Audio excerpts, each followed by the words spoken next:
I went through the report that you shared with me. Also, went through the doubts that you've been sharing on the doubts ID. So just wanted to kind of discuss exactly what I think could be stopping you from improving further. There are certain things you're naturally good at. By naturally, I mean obviously you would have worked hard to get good at them.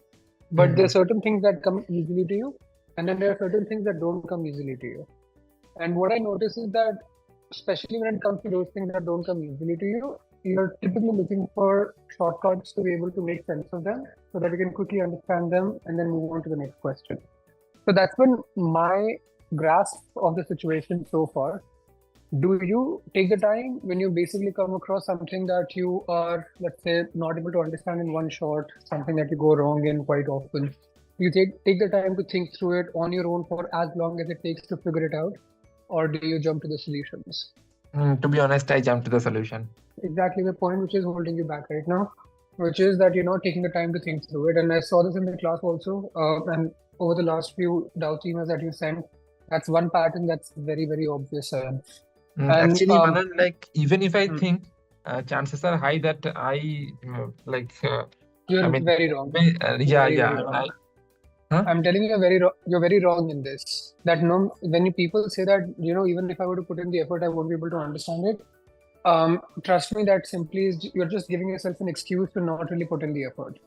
Okay. I was extremely weak at verbal. I told you when we started the classes, and something that I keep reiterating in the class as well. But what people don't understand is that if your fundamental ability to reason and comprehend is not good enough, then no matter how hard you try with the questions that you have, there is no guarantee you'll be able to improve. There are people in my system, Sam, in all honesty, who have completed the content 3 or 4 times over, not just once. And they're trying to work on GMAT the way they worked in 10th and 12th, and even in graduation, where you just complete the questions that you have in the book, and that used to more or less guarantee that you get a good score, right? That's how you get a great score in 10th and 12th. You just memorize the solutions. You don't really have to even understand them. You memorize them, and then you regurgitate those solutions on the exam. When it comes to GMAT, the probability of getting the same question on the exam, is next to 0, right? What you've seen already in the material, the probability of getting the same question on the exam is next to 0. You have to ask yourself, what am I getting out of just looking at the solution for this problem and not really trying to improve my skills of understanding and reasoning? It is a very painful journey because it's not something that can be just quantified in a formula, or it can be quantified in terms of a property or a theorem. It does take a little bit of effort, but without that effort, I've seen pretty much everyone hits a plateau, and no matter how much they practice. So one, you asked me if I finish all the questions in the material, will I be able to score a verbal 85? There is absolutely no guarantee of that. But I can tell you, even before you finish all the questions that you have in the material, you will be able to get to a verbal 85 or more, provided you take the point that I'm trying to explain to you right now to your heart. As a coach, my job is not to lift the weights for you. If I solve every difficult problem there is, then how will you ever improve? If I lift all the heavy weights that are there, then how will you basically get better, right? That's what it is in gym as well. I have to push yourself to be able to lift those heavy weights on your own. Only then do you get better. And similarly, that's the same thing with the questions. If I were to simplify every difficult problem for you, and you would have seen me refusing flat out that I would not solve this problem for you unless I know that the student has put in the effort. If student hasn't put in the effort and I just simplify the question, I am doing a huge disservice to the student, right? Because there are limited number of good questions that are available, and the student is not putting the energy into making sense of the question on his or her own, then frankly, my telling him or her is not really going to make any difference. So what I understood is that without seeing the solution, I need to try to find a way to get to the answer. But see, once you answer the question, right, you kind of know, okay, when you look at the answer key, you realize, okay, you've gone wrong on that question.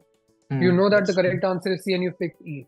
And I've told you numerous times throughout all the sessions that when you know that you've gone wrong, please don't try to look at the solution to tell you why you went wrong.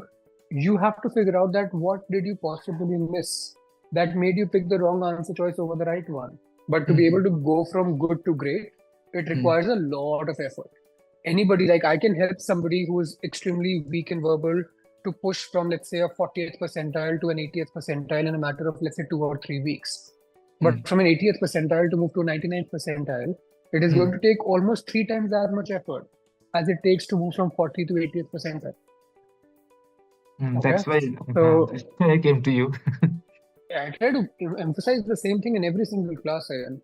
But all I'm saying is that in your actions also during the classes, also the kind of answers that you have, and sometimes when you go wrong, I just find there to be lack of introspection, lack of deliberate effort to basically see why the wrong one is wrong, why the right one is right. So, and this is human tendency. I'm not saying that you are at fault here, or I am better than you. That's not the point. The point is that the Indian education system has conditioned in this way. So unless you actually are willing to, remove all of that conditioning, understand that the nature of the exam is such that you will never get the questions that you practiced already. There will be new questions on the exam. So sometimes the reasoning is so weird. I mean, like... it is weird because you haven't thought about it. Somebody is feeding it to you. Once you get the time to think about it, you will start to form connections that right now seem weird to you. All the data that I have about you, that I've analyzed, it's that the next level of performance will not happen unless you make these changes I've talked about. It's very few people who are able to push past that stage of discomfort and achieve the great scores that we look at. It's not a smooth journey, but you have to be like mentally tough to be able to endure that suffering that you have to when you're solving a tough question. Like, you don't feel good about it, but you kind of have to go through the process. And once you do, like, trust me, everything gets easier. It might be difficult for you for about a week or 10 days or 2 weeks maximum, but 2 weeks of deep thinking on hard questions can bring about results that can truly, like, completely astonish you. If practice is not the answer and you're not willing to change your way of going about the preparation, then how will anything change? If you're still using the old methods of judging yourself by the number of questions you're doing in a day, then you're still not able to understand the heart of the problem that I'm talking about.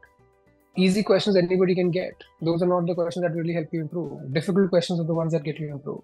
If you get into a question which is hard and you're thinking through it, even if you invest all your day into one question, but you're able to figure out the answer on your own, that will give you more motivation, more confidence, more clarity than solving 200 other questions in a day would give you.